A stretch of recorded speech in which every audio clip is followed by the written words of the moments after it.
Bonsoir chers élèves pour une nouvelle vidéo. Cette fois-ci c'est la leçon de l'ordre et les opérations et c'est pour les élèves de la deuxième année au collège et c'est la suite de la vidéo précédente pour la même leçon. Donc regarde le titre ordre et opération.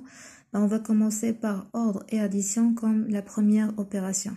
Donc on désigne par les opérations, regardez, soit l'addition, la soustraction, la multiplication et la division. Donc, lorsque vous entendez le mot opération, c'est-à-dire les 4 opérations des maths, addition, soustraction, multiplication et division. Mais là, on va commencer par l'addition, bien sûr. En ce qui concerne l'ordre, on a commencé la première partie et on a fait les symboles utilisés pour faire l'ordre, soit inférieur strictement ou bien inférieur ou égal. Les deux autres qui restent, soit supérieur strictement ou bien supérieur ou égal. On va commencer la vidéo, regardez. Pour la propriété 1, vous avez A, B, C, 3 nombres relatifs. Ici, vous avez A plus C et B plus C sont des nombres rangés dans le même ordre que les nombres A et B. Cela veut dire, si A est inférieur strictement à B, alors A plus C reste inférieur strictement à B plus C. C'est ça la signification de la phrase dans des nombres rangés dans le même ordre.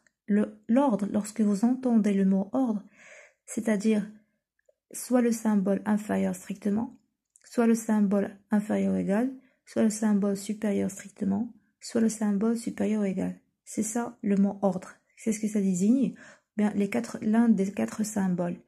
Donc voilà l'inégalité, la première inégalité, A inférieur strictement à B. Alors écoutez, vous avez A plus C reste inférieur strictement à B plus C. L'inégalité n'a pas changé, l'ordre n'a pas changé, le même symbole utilisé, même si on a rajouté le nombre C aux deux membres de l'inégalité. On a ajouté ici, regardez, C aux deux membres de la première inégalité et l'ordre n'a pas changé, le symbole n'a pas changé d'après la propriété. De la même façon, regardez, si A plus C est inférieur à B plus C, d'accord, A plus C inférieur à B plus C, alors résultat A inférieur à B. Donc ici, on a soustrait le nombre C des deux membres de cette inégalité et l'ordre reste, on le conserve, on ne change pas le même symbole utilisé. Donc regardez, A plus C inférieur strictement à B plus C. Si je soustrais le même nombre des deux membres de cette inégalité, j'aurai une autre inégalité avec le même symbole utilisé inférieur strictement.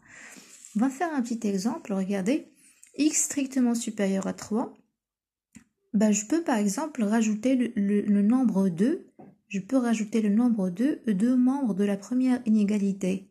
Et je conserve le même symbole, ne change pas de changement en ce qui concerne l'ordre.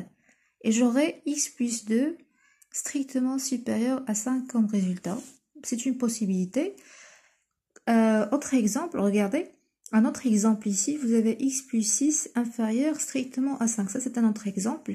Et là, j'ai soustrait le nombre moins 7 deux membres de cette inégalité-là. Pas de changement en ce qui concerne l'ordre. Je conserve le même symbole utilisé, inférieur strictement, inférieur strictement, inférieur strictement. Et puis, je calcule ce que je peux calculer. Regardez, 6 moins 7, ça fait moins 1. Et 5 moins 7, ça fait moins 2. Et voilà le résultat. Donc, l'idée est simple. En ce qui concerne l'ordre et l'addition, c'est que vous pouvez ajouter n'importe quel nombre, que ce soit un nombre positif ou bien que ce soit un nombre négatif, aux deux membres de l'inégalité, et on conserve toujours l'ordre qu'on a, le symbole qu'on a, on ne change pas, que ce soit inférieur, ou bien que ce soit supérieur strictement, ou bien que ce soit inférieur égal, ou bien que ce soit supérieur ou égal. Pas de changement en ce qui concerne l'ordre et l'addition. Donc là, c'est la première propriété. Maintenant, je passe faire la deuxième propriété, et toujours en ce qui concerne l'ordre et l'addition. Bon, vous avez A, B, C et D, les nombres relatifs. Si vous avez deux inégalités, la première A inférieur ou égal à B, la deuxième C inférieur ou égal à D. Alors écoutez bien, vous avez la possibilité de faire la somme et l'addition de calculer la somme ou bien l'addition de deux inégalités membre par membre. Cela veut dire, si vous avez deux inégalités de même ordre, bien sûr, regardez, vous avez deux inégalités de même ordre. Ici, vous avez inférieur ou égal, et de même, ici, vous avez inférieur ou égal. Vous pouvez faire l'addition de la première inégalité plus la deuxième inégalité. Comment faire?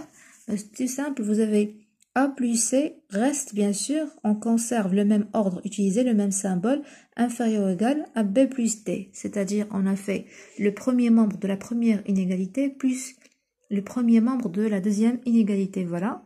Ensuite, vous avez le deuxième membre de la première inégalité plus le deuxième membre de la deuxième inégalité. Voilà. B plus D. Et on a conservé l'ordre. Voilà. Donc, si vous avez deux inégalités ou plus, 3 inégalités, 4 inégalités, 5 inégalités, à condition qu'ils aient toutes le même ordre utilisé, là vous pouvez faire l'addition de toutes ces inégalités membre par membre. Petit exemple, regardez. A et B, deux nombres. Donc deux nombres rationnels tels que première inégalité A plus 3 inférieur ou égal à moins 4 et deuxième inégalité 2B moins 1 inférieur ou égal à 1 sur 2. Donc la question est de montrer que 2B plus A plus 2 est inférieur ou égal à moins 7 sur 2. Donc je remarque que on me demande l'addition de 2B plus A, c'est-à-dire le premier membre de la première inégalité plus le premier membre de la deuxième inégalité. Donc, puisque les deux inégalités ont le même ordre, je peux appliquer la propriété. Regardez la rédaction de la correction. Vous avez la première inégalité, la deuxième inégalité, puis je calcule le premier membre plus le premier membre de la deuxième inégalité, et ainsi le deuxième membre plus le deuxième membre de la deuxième inégalité, comme ça. Et après, je peux calculer le premier membre en enlevant les parenthèses. Et là, moins 1 plus 3, ça fait plus 2. Alors qu'ici, vous avez 1 sur 2 moins 4. Là, je dois réduire au même dénominateur qui est 2. J'aurai 1 moins 8. Et comme résultat final, moins 7 sur 2. Et voilà, d'où le résultat.